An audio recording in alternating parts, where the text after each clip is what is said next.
नमस्कार। पौष शुक्ल दशमी ओडिशार घरे घरे सांब दशमी भाव में परिचित। ओडिशार विभिन्न अंचल लोक मैंने या भिन्न भिन्न उपाय पालन करिथांती। भिन्न भिन्न जगार विभिन्न प्रकार भोगराग सबू लगी कराए। सांब दशमी रे मुख्यतः विभिन्न प्रकार पिठापणा, मिठा, खीरी, खेचुड़ी एवं घांट तैयारी करा जायथाय। अधिकांश जगार घांट हेउथिले मध्य एथिरे अनेक गुड़िए प्रकार भेद अछि। एई जेमिति ओडिशार दक्षिणांचल रे केवल निर्दिष्ट रकमर परिबा पड़िबा विधि थाए। सेथिरे झटा बा सिंब, बोईतालु, खंबआलु, बैगण आदि प्रधान परिबा हिसाब रे पका जायथाय। एहाको घड़घड़िया तियण बा घांट बोली कहा जायथाय। ठीक सेही भली भाबरे ओडिशार उत्तरांचल रे जे घांट तैयारी करा जाय ताकू पटका आंबिळ, आंबिळा तरकारी, सातघड़ी आंबिळ एभली अनेक नारे लोक माने कहती। एमिति कि याकू अज्ञान घांट बा असुर घांट बोली मध्य कहा जायथाय। आज मु आपण मानकु से पटका आंबिळ तैयारी करके देखैबी। सेति पई देखंतु मु एठी एते सब परिबा नेछि। साधारणतः आमे घांटरे जहाँ जहाँ सब पकई था बोईतालु, कखारु, अमृतभंडा, सारू, खंबआलु, मूला एमती अनेक जिनस यही समय जहाँ सब परिबा मिले सबुतक नियाजिब। ता छड़ा आखु, लाउ, पोई, ओलकोबी एसबू पड़ी था। घांटरे तो आमे माने बतुरा हिथिबा बुट, मुग एसबू को पकई था। मु से सबू को नहीं। या छड़ा मटर को मध्य बतुरैकी निया जाय थाए।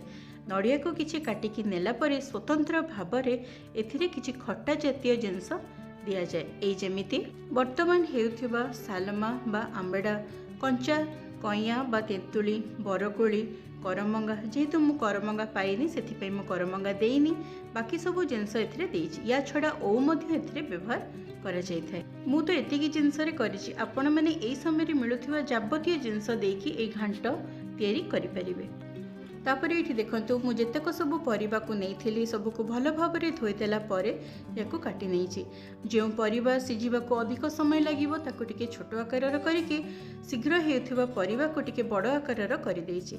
गाँ गहली रे साधारणतः एभली भाव में एकाथरे सब जिनस को काटी दियंती। तापरे गोटे बड़ जगह बसैकी सेथिरे सबुतक परिबा को सिझा जाए। सेथिपई मुठी गोटे बड़ जगह बसैकी सेथिरे गोटे ग्लास पानी को देदेला परे केते परिमाणर परिबा को नहीं ताकू देखिकी लुण एवं हलदी देकी पानी को फुटिबा को बसै देली। प्रथमे आमे जे बतुरा हेइथिबा मुग, बुट एसबू को नहींचु ताकू देदेबा कहीं एटा सिझिबा को टिके समय लगिबो। सेथिपई प्रथमे सब को देदेला परे जेहेतु एई समय रे सज मटर छुई आसीगलानी सेथिपई मु किछि मटर छुई को मध्य एथिरे दे दउ। किछि समय पर ये देखंतु पानी पूरा टकटक होगी फुटिबा को आरंभ कलानी। देखिए पानी पूरा जितेबाला फुटी जीव सेतेबाला आमे जो परिबा को काटिकी रखिथिलु ताकू एथिरे दे दबा। मु एथिरे गोटे जिनस कहबाको आपण मानकु भूली जाइछि।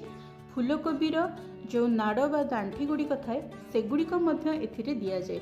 एमिति कि सजना छुई मु एठी देइनी, आपण माने सजना छुई पाइले ताकू मध्य एथिरे व्यवहार करि परिबे। तापरे सब जिनस को टिके तळ उपर करिकि याकू घोड़े दबा एवं सिझिबा को रखिदबा। एई भली भाबरे मझिरे टिके घोड़णी काढ़िकी तळ उपर करिदेबे कहीं ना परिबा गुड़िक टिके नरम हे गले हमकु घांटिबा को भी सुविधा हबो। एई भली घांटिकी याकू पुणी आउथरे घोड़ेकी परिबा तक पूरा अधा सिझिला पर्यंत हमें सिझाई नबा। परिबा तक देखिबे जेतेबेले अधा बा ताठू अधिक सिझी जीव सेतेबेले आमे जो काटिकी बा कोरिकी नड़िया को नहीं ताकू दे दबा एवं विभिन्न प्रकार खट्टा ए जेमिति एठी देखंतु मु कोली आउ ओ को देइछि। ता छड़ा नहीं सालमा बा आंबड़ा एवं कंचा तेंतुली को सिझेइकी ता पानी को नहीं जाइछि। तापरे पुणी अथरे सब जिनस को पूरा भल भाव में मिसई दबा। जदियो आम एथिरे खटार व्यवहार करिचो तथापि एबे जो देसी बिलाती बैगण बा टमाटो मिले सेथिरु मध्य मु एथिरे गोटे को दे देइछि। पुणी आउथरे याको घोड़ेकी आउ किछि समय सिझिबा को देदेबा जेमिति परिबा पूरा भल भाव में सिझी जीव। देखिए परिबा जेतेबेले पूरा भल भाव में सिझी जाइथिबो देथिबा बुट हेरिका भल भाव में सिझी जीव सेतेबेले आमे चुली को बंद कर दबा। वर्तमान आमे एथिरे छुंक दबा। सेथिपई आपण माने तेल नेले तेल नहीं पारिबे नहले घिओरे मध्य को छुंक दे पारिबे। तेल बा घिओ गरम हो गला परे सेथिरे किछि पंचफुटण एवं हेंगु को दे दबा। सेगुड़िक फुटिला परे छेचा होइथिबा अदा, लंका एवं भृसंग पत्र को मथिरे दे देइथिबा जिनस को किछि समय पे भाजी नबा। हल्का भाजी हो गला परे आमे टमाटो को बिलाती बैगण को जो सिझेकी रखिथिलु ताकू एथिरे देकी याकू पूरा भल भावरे एमिति भाजी नबा। एभली भावरे हमर भजा पूरा भलरे हेई गले आमे घांट उपरे याकू देइदबा। मु एथिरे विशेष किछि मसला पातिर व्यवहार करिनी, आपण माने चाहिले एथिरे अन्य मसला मध्य व्यवहार करि परिबे। आमे जो अदा टमाटर छुंक करिथिलु ताकू एबे घांटरे देदेला परे सबु जिनस को पुणी आउथरे भल भावरे मिसेइके याकू चुली रे किछि समय पई बसेदबा। आपण माने चाहिले एथिरे किछि गरम मसला बा अन्य मसला देई परिबे।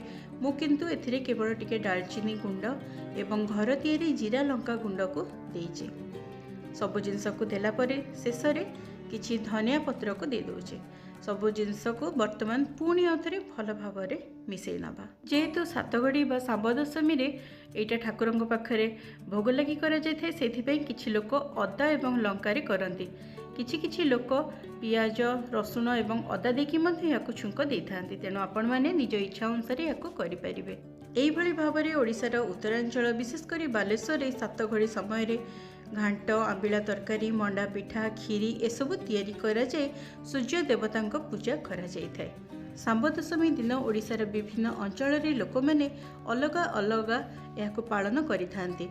केही केही कदली पत्र रे तो पुणी किए पणस पत्र बैगण पत्र एवं बोईतालु पत्र रे मध्य भोग पाड़ी थांती। ठीक सेही भली भावरे जाजपुर रे 7टी पत्र रे विभिन्न प्रकार भोग बढ़ा जाई कुनी कुनी पिला मानकु डाकी खाइबाकू दिया जाए, जहाको डेंखिया बोली मध्य कुआ जाए। एही भली भावरे ओडिसार विभिन्न अंचल रे भिन्न भिन्न उपाय रे सांब दशमी पालन करा जाय थाए।